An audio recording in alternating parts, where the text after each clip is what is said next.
சத்தியம் டிவி நேயர்களுக்கு வணக்கம். தமிழ்நாடு கள் இயக்க தலைவர் நல்லசாமி அவர்கள் நம்முடன் இணைந்திருக்கிறார். அவரிடம் சில கேள்விகளை கேட்கலாம். வணக்கம் சார்.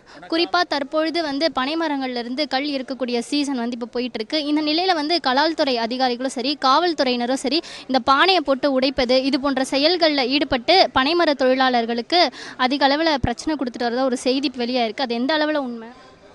நீங்கள் சொல்வது 100க்கு 100 உண்மை. கள் இறக்குவோர் மீது, போராளிகள் மீது இந்த அரசு நடவடிக்கை எடுத்தால் நாங்கள் கேட்கக்கூடிய ஒரு கேள்வி, அரசியலமைப்பு சட்டப்படி கள்ளை இறக்கி சந்தைப்படுத்துகின்றோம், நீங்கள் தமிழ்நாடு மதுவிலக்கு சட்டப்படி எங்கள் மீது நடவடிக்கை எடுக்கின்றீர்கள். அரசியலமைப்பு சட்டத்துக்கு கட்டுப்பட்டது தமிழ்நாடு மதுவிலக்கு சட்டமா இல்லை மதுவிலக்கு சட்டத்துக்கு உட்பட்டது அரசியலமைப்பு சட்டமா?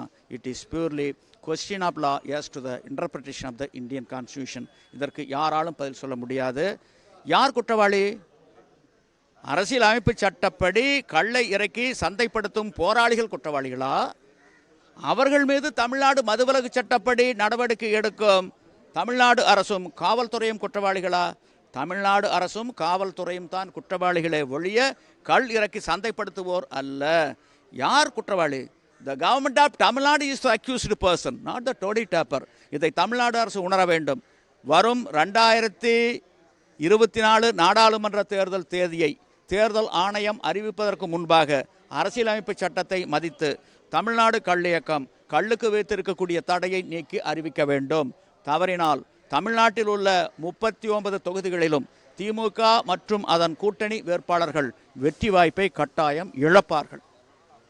உடல் நலனை கருத்தில் கொண்டு மக்கள் இயற்கையாக கிடைக்கக்கூடிய இந்த கல்லை அதிக அளவில் வாங்கி வராங்க. இந்த நிலையில் இதனால் டாஸ்மாக் சரிவை சந்திக்கிறதால தான் பனைமர தொழிலாளர்களுக்கு அதிக அளவில் காவல்துறை அழுத்தம் கொடுக்குதா? உண்மை. இன்னைக்கு இருக்கக்கூடிய அமைச்சர்களில் சில பேர் நேரடியாக அந்த சாராயம் காய்ச்சிக்கிட்டு இருக்காங்க. பல பேர் மறைமுகமாக அந்த தொழிலில் பினாமியாக இருந்துக்கிட்டு இருக்காங்க.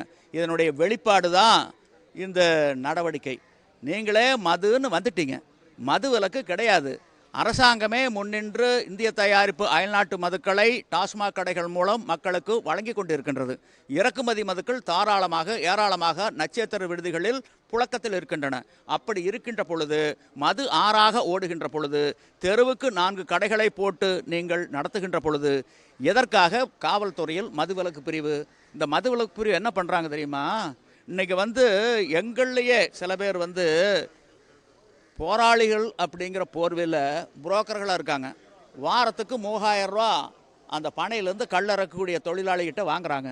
வாங்கி அந்த உள்ளூர் காவல் நிலையத்துக்கு 1000 ரூபா கொடுத்துட்றாங்க, மதுவிலக்கு பிரிவுக்கு 1000 ரூபா கொடுத்துட்றாங்க, சங்கத்துக்குன்னு 1000 ரூபா வச்சுக்கிறாங்க. இப்படிப்பட்ட கரும்புள்ளிகள் இருக்கின்ற வரை இந்த போராட்டம் வெற்றி பெறாதுங்கிறத எங்களுடைய நிலைப்பாடு.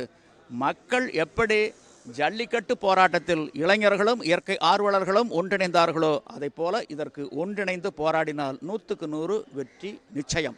அதாவது கூட்டுடன்று மேல்வரினும் கூடி எதிர்க்கும் ஆற்றல் அதுவே படை.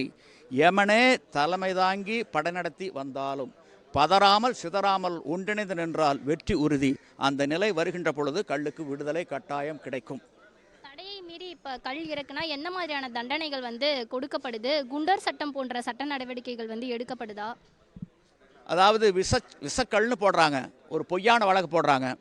அதில் பார்த்தீங்கன்னா நீங்கள் சில தடை செய்யப்பட்ட பண்டங்களை எல்லாம் கலந்து விற்றாங்க, ஆக அது விஷக்கல்னு சொல்லி பிணையில் வரி முடியாத பிரிவில் வழக்கு பதிவு பண்ணிடுறாங்க.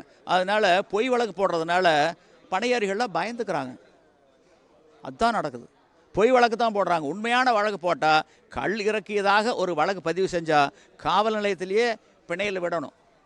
ஆக அப்படி செய்யறதில்ல. ஆக என்ன பண்ணுறாங்க? விஷச்சாராயம்னு போட்டுறாங்க, விஷக்கல்.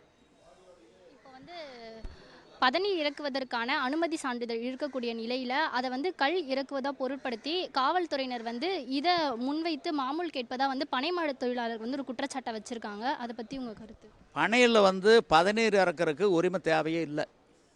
பதநீரில் ஆல்கஹால் கிடையாது. சுண்ணாம்பு தடவும் போது அந்த ஆல்கஹால் ஃபர்மெண்டேஷன் நின்று போயிடுது. அதுக்கு எதுக்கு பனைகள்லேருந்து பதநீர் இறக்கிறதுக்கு எதுக்கு லைசன்ஸு? அதே இட் இஸ் அன் அஃபென்ஸ், ஒரு குற்றம். அது உரிமம் கேட்பது என்பது ஒரு குற்ற செயல். அரசாங்கமே அந்த குற்றத்துக்கு துணை போகுது, கூடாது.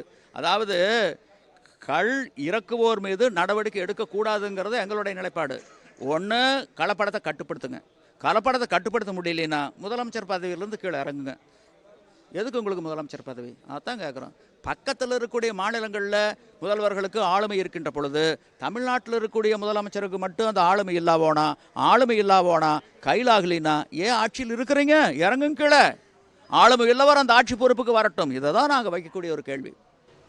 தங்களுடைய விரிவான கருத்துக்களை பகிர்ந்து கொண்டதற்காக நன்றி சார். சத்தியம் செய்திகளுக்காக ஒளிப்பதிவாளர் சந்தோஷுடன் செய்தியாளர் மாயாவதி.